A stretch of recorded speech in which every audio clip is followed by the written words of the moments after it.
जब ये बात साहतिया और कातिया साहिबतान को पता चली तो उनका दहन बहुत तेज़ी से काम करने लगा। हमारा ख्याल है कि हमको कुछ करना चाहिए, यानी सदर अपने को असली सदर साबित करने के लिए हमारे कई बेबरर मुतालबात को मान लेगा। लिहाजा उन्होंने अपने एक आला यानी डिवाइस से कुछ पैगाम भेजा। ये बहुत अहम था। ये पैगाम प्रोफेसर चांडियो को मिल गया। अगले दिन ये लोग एक मुतालबा लेकर जारी सदर के पास पहुँचे। सर, हमारे 2 जानने वाले बेरोज़गार हैं, उनको आप सदारती महल में लाख लाख रुपए पर रख लीजिए, खिदमत पर रख लीजिए। यानी सदर को इसका अंदाज़ा था कि मकतूल सदर के रवाबित अच्छे थे, लिहाजा बज़ाहिर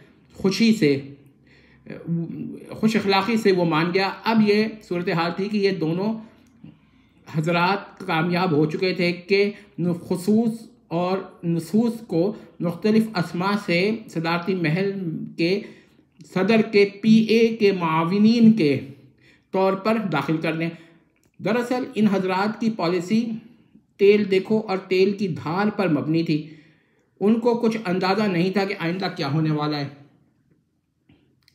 इखलास साहब का अंदाज़ा था कि जारी सदर जल्द ही इस्तीफ़ा दे देंगे, लेकिन ऐसा कुछ नहीं हुआ। लेकिन खुसूस और सहीहा ने सदारती महल में आर्जी तौर पर नौकरी इख्तियार कर ली। मेकअप के सबब सहिया भी एक लड़के के रूप में थी। इस किस्म के मेकअप एक ख़ास किस्म की ईजाद करदा रोगनियात और कीमियात से तैयार होते थे, जिसको एक ख़ास किस्म की कीमियात से साफ़ किया जा सकता था। जाहिर है कि इस सूरत में सहीहा को अपने लंबे बाल काटने पड़ते थे। सदर के PA बज़ाहिर नेक आदमी थे, लेकिन इन दिनों जारी सदर उनसे नाराज़ थे। नाराज़गी की वजह किसी की समझ में ना आ सकी, लेकिन उनको मालूम था कि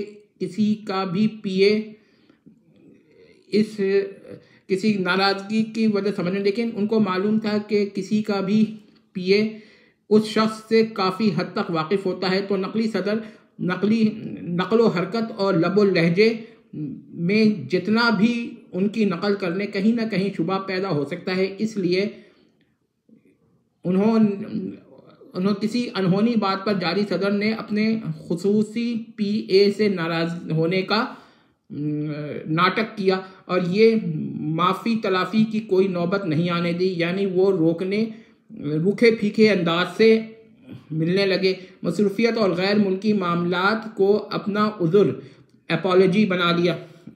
इसी असना में सदारती महल की इंतज़ामिया ने चंद बड़ों को महल में रखा, वेटरों को महल में रखा। इसके लिए खुसूस और सबिया ने किसी न किसी तरह अपने वालिद को भी रखवा दिया। अब शाही महल में बल्कि ऐवान सदर में कई लोग शामिल हो गए जो जाली सदर के ऊपर गहरी निगाह रखे हुए थे। अच्छा जी, अब आगे सुने क्या होता है।